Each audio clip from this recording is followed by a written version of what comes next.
The Washington Commanders have released Jamin Davis. So the question is Emmanuel Forbes next? And the wide receiver trade market is heating up. Could Deontay Johnson of the Carolina Panthers or Cooper Kupp of the Los Angeles Rams be options for the Commanders? We're going to talk about that and more next on Washington Football Maniacs.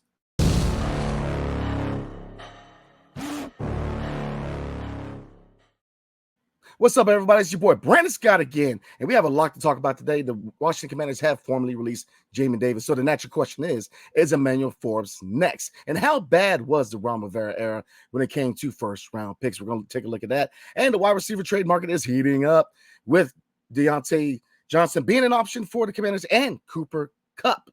So, and cornerback Kevin Seymour has been formally suspended due to performance-enhancing drugs. So we're going to talk about that. So let's start with the first topic of the night. The Washington Commanders have formally released Jamin Davis, another Ron Rivera pick that is no longer on the team. So the question is Emmanuel Forbes next? Yes, he is definitely next. Now, he did do us a solid getting that interception against the Carolina Panthers, but I think that it's a little too late at this point. The new regime under new GM Adam Peters, he does what every other GM does. He's pinned his mark on the roster, and all the Ron Rivera picks are probably, he's the last one. So he's probably going to be on his way. They're definitely going to explore trade options, but, they could wait it out and see how it goes into the offseason. But I don't see him being part of the future plans in D.C. underneath new GM Adam Peters. So let's take a look at the previous draft picks underneath Ron Rivera, because like I said, it's kind of laughable in hindsight, right? Now, the first one obviously was Chase Young in 2020. Now, that's kind of a 50-50 pick, right? In hindsight, it's easy to say that, yeah, we should have drafted Justin Herbert, quarterback who is now a Los Angeles Charger. But, Chase Young was that talent coming out of Ohio State that I think most of us would have made that move. He was definitely an enticing defensive player that, you saw oozing with potential, who could have been a force in the NFL. And injuries, low motor, multiple reasons why he just didn't pan out in the NFL. He didn't pan out in DC. But to me, he was probably the best pick underneath Ron Rivera. He's showed signs, especially his rookie year. But after that, injuries took their toll, and questions of low motor, attitude, maturity, playing at home maybe had an effect on him. So, we eventually traded him to the San Francisco 49ers, and then he was signed to the New Orleans Saints. So, like I said, that is a 50-50 pick for me, because I think a lot of people would have made the same move. Yeah, in hindsight, it's easy to say, oh, we should have went out there and got Justin Herbert. We would have had that quarterback in the future, but everything happens for a reason. I'm cool with having Jaden Daniels, man. So like I said, everything happens for a reason. Yeah, in hindsight, it's easy to say that, yeah, we could have picked up Justin Herbert. But most draft experts at the time, especially within and outside the organization, saw the potential of Chase Young. And I think that most of us would have made that pick. So I'm not going to hit him too hard on that pick. But the rest of them, good Lord. 2021, Jamin Davis. Now, Jamin Davis was a guy who I believe even at the time was a second-round talent, maybe even a third-round talent, considering, what scout you talk to. But he was a guy that had no business being a first-round pick. In linebacker position, he struggled at times, struggled in coverage, struggled to get to the quarterback, struggled to get himself in the best position to make tackles. Then they reverted him to an outside role, attacking the quarterback, and you have not seen him on the field. So the time was up for him. He just was never that effective defender that we wanted from a first-round draft pick out of the University of Kentucky. Looking at the other picks real quick and looking at a couple guys that we could have got instead. 2022 picked up Jahan Dotson, and yes, they made that trade, acquiring Jahan Dotson, Brian Robinson, and Sam Howell. And at the time, a lot of people liked that trade. But how many guys in that trade are still on the team? Brian Robinson Jr., Jahan Dotson traded to the Philadelphia Eagles. Sam Howell traded to the Seattle Seahawks, and we still in the tight end. I'm coming up blank with the tight end, man, but he is no longer on the team also. So, like I said, he was abysmal in drafting. He had no business being a GM. We should have just kept him being a coach. And like I said, instead of Jahan Dotson, instead of making that move, you could argue Chris Olave would have been a great contributor in the wide receiver room. Obviously, Terry McLaurin. Other people to look at, Kyle Hamilton was a guy that, a lot of us wanted. A lot of us wanted Kyle Hamilton. If you look at what he's doing in Baltimore, having that safety would have been big in Washington. So Chris Olave and Kyle Hamilton would have been a couple good picks.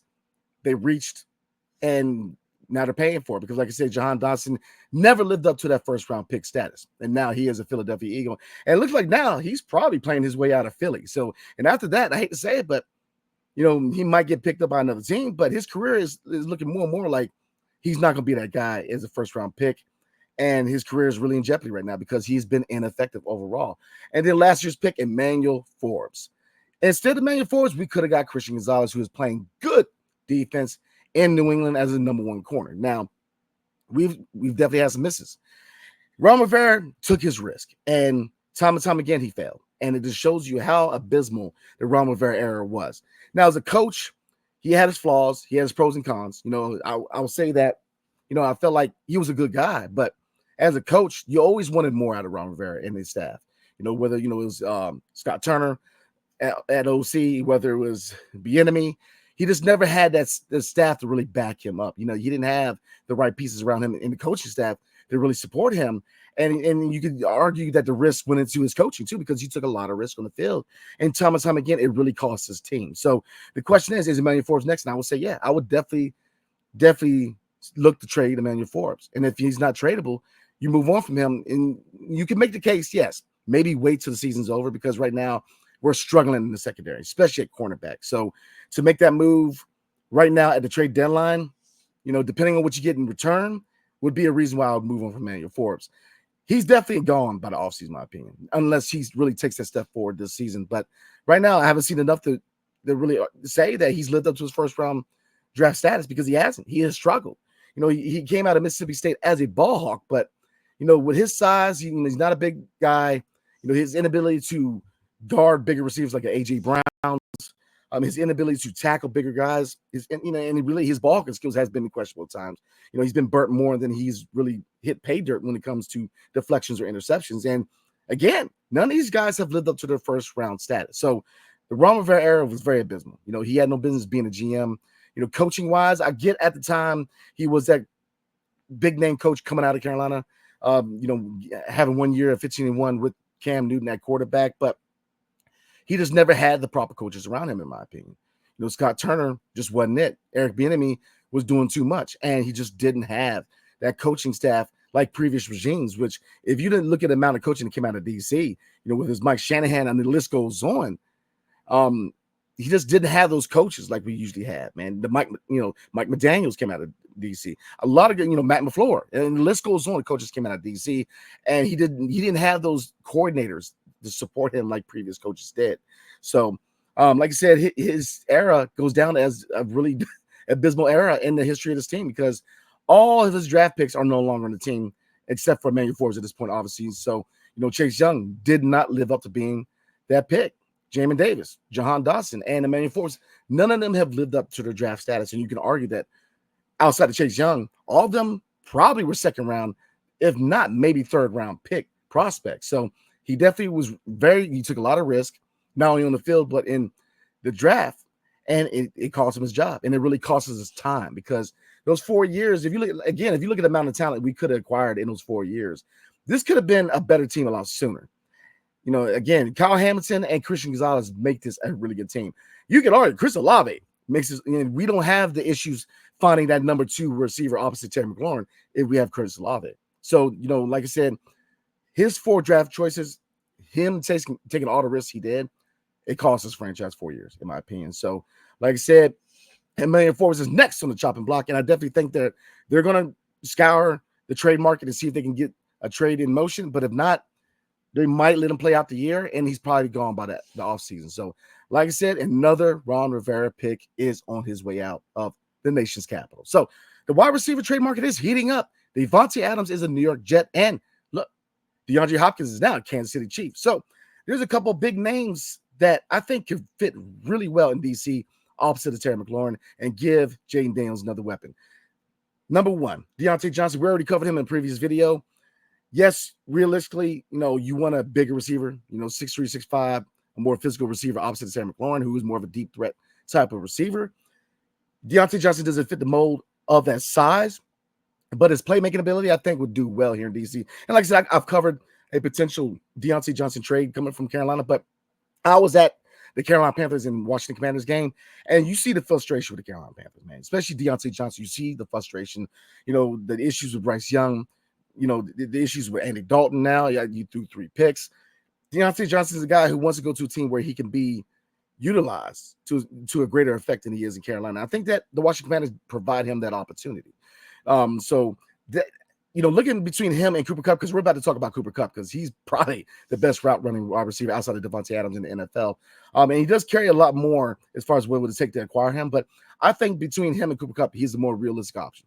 We could definitely grab Deontay Johnson for the Carolina Panthers and do it on the cheap and have a playmaking wide receiver opposite Terry McLaurin that makes his offense better. It makes his offense a lot better. Because like I said, I like Noah Brown. I like De'Ami Brown I like, but we don't have that true number two to really complement Terry McLaurin. And I think that Deontay Johnson of the Carolina Panthers could be that complementary piece. But let's take a look at Cooper Kupp, man. The best route runner outside of Devontae Adams in the NFL. And the Los Angeles Rams are shopping him right now. So let's take a look at his contract. Now, he is older now. He is in his age 31 season where he's making $15 million this season. Now, he's got 2 years left on his contract. His next year, his age 32 season, the contract goes down. So it'll be 12.5, and then his age 33 season, 14.8. So would Cooper Kupp be realistic to acquire? And I'm going to say yes. I think we could acquire him. Now,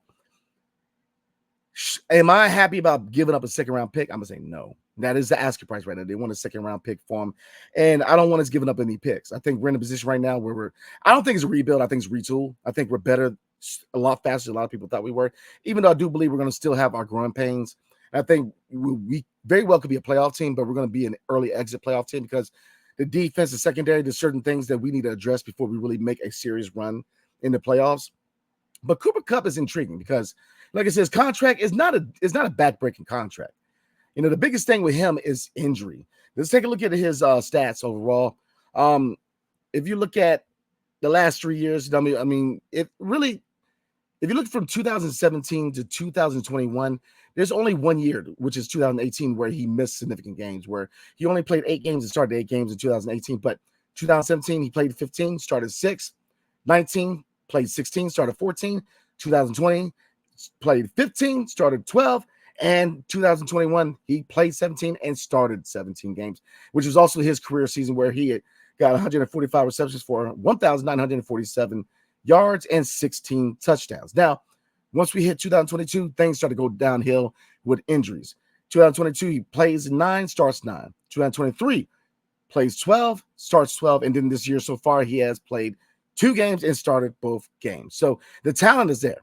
But the thing is, availability is your best ability. And he's had his injury issues. And a guy who is 31 years old, a guy who has shown he got the injury bug, are you willing to give up a second-round pick or a third-round pick for a guy that he's older now? Yes, you still see the route running. You still see a guy who could be a threat, but he's not going to be a threat if he can't hit the field. If he can't play, then what's the point of giving up assets for a guy who has injury issues and a guy who he's in the later stages of his career? He's age 31. So he is now stepping out of his prime years. And, he's got 2 years left. And, yes, you can look at several factors and kind of look at, Josh Harris wants people to come back into the stadium. He wants to bring back a lot of these old Redskins fans, a lot of these fans that walk away under the Dan Snyder era. He wants to put people in the seats. He wants to gain that home field advantage. How do you do that? A marquee name like Cooper Kupp could bring people in the seats. But, if you're going to bring people in the seats just to watch abysmal football, because, look, I hate to say this, man, his age concerns me. His injury concern me. Those are two factors why I'm going to say no to Cooper Kupp. A couple years ago, absolutely. I mean, if you would have said that we had a chance to get him in 2022, even though he had an injury plagued season in 2022, but 2-3 years ago, that would have been a definite addition for his team because, again, outside of Devontae Adams, in my opinion, as a football analyst, he's the best route runner by far I've seen in a while. He is a crisp route runner. He's a guy that knows how to get himself in a position to get the ball. But his age and his injuries really concern me. And I'm going to say no to Cooper Kupp. If we make a move at the deadline, if they're intent on getting a number 2 receiver, Deontay Johnson of the Carolina Panthers, to me, is the best fit. Cooper Kupp would cost us draft capital. And in the team that is retooling, draft capital we need to acquire, not give away. So I'm going to say no to Cooper Kupp. And I think that, either A, you draft or you trade for Deontay Johnson, or B, you stand pat, you work with what you have and make those improvements in the offseason. So you guys get in the comment section, let me know what you guys think, because I'm in the Deontay Johnson camp. But if you don't make a move for Deontay Johnson, I'm also a catalyst for stand pat, wait till the offseason to make any major move. But Manny Forbes is definitely a guy that I would definitely try to trade. And if you're not able to find a suitor, then you wait to the offseason and then move on and then make those additions to the secondary, especially cornerback. Lord have mercy. So, all right, guys, we're going to move on. Commanders cornerback Kevin Seymour has been suspended for 6 games for violating the performance-enhancing substance policy. Oh, Lord. All right, so this is from Ben Standig and Jelani Scott of The Athletic. Shout out to The Athletic and Ben Standig and Jelani Scott. And it says the NFC East leading Washington Commanders will be without cornerback Kevon Seymour for the next 6 games after he was suspended Tuesday for violating the NFL's performance-enhancing substance policy. The 30-year-old Seymour, a 7-year-old pro, has spent the bulk of his first season with the Commanders on the practice squad. He will not be eligible for reinstatement until December 2nd, following Washington's Week 13 home game versus the Tennessee Titans. So I'll say this real quick. Nothing against Kevin Seymour, but I mean, he's a practice squad guy. I mean, have I always been a fan of the substance abuse policies of the NFL? No. I think they're being more lenient on things like marijuana because it is a medicine that helps people with pain. And if you look at pain management in the NFL, it has been an issue, especially when you look at opioids and the issues that we have with opioids, not only in the NFL, but countrywide. So I think that the NFL becoming and eventually being very lenient on marijuana, I think would definitely help. But, these guys know what it can and cannot take. And it is whether you're pro against marijuana or certain other performance, I'm not going to call marijuana performance enhancing because let's be real. After smoking a joint or taking an edible, you're not really enhancing anything. You're probably going to lay down on the bench on the sidelines and go to sleep. So I'm not going to really put in that list of performance enhancing drugs. But I'll say this, with the list of actual performance enhancing drugs, the guys know what you can and can't take. And I don't really feel any sympathy for the guy, practice squad guy. It is what it is on that point. So you guys get in the comment section and let me know, do you think it's a big deal or not? I don't. He's a practice squad guy. He's really not going to be missed. I hate to say that, nothing against the guy, but he's not a guy who's really, make or break as far as the roster and our performance on the field. So like I said, he should have known the list, or his agent or his medical provider should have known the list of substances you can use. And he kind of missed out on that. So like I said, I don't really feel bad for him because I do have my opinions as far as certain substances within the realms of the rules of the NFL. But when it comes to performance enhancing, and like I said, I don't see THC as performance enhancing because nobody's running faster after THC in their system. I mean, most of the time you're taking a nap or you're probably eating a hoagie or two. So I don't see that as getting any advantage on the field. So like I said, I don't feel sympathy, and I don't think that missing him is really going to make a big deal on his roster. But nevertheless, I think that these players had to be smarter, man. And what is banned, what is not allowed, and don't take it. Whether or not you agree with the rules of the NFL, this is your place of employment. And they dictate what you can and cannot take. So that's where I'm at on that. So, all right, guys, we talked about a lot today. Like I said, Jamin Davis has been released. Is Emmanuel Forbes next? I'm going to say yes. You guys get in the comment section. Let me know what you guys are thinking. And the wide receiver trade market, man, has been heating up. What do you guys think about Deontay Johnson? And how many of you guys think we should take that swing for Cooper Kupp? I'm not in that camp, but you guys get in the comment section. Let me know what you guys are thinking. And again, Kevon Seymour is suspended for performance-enhancing drugs. So that's the question for you guys in the comment section. Do you want to see the rules kind of be revised as far as what substances you can and cannot take, especially when it comes to pain management? You guys let me know in the comment section. So, all right, everybody.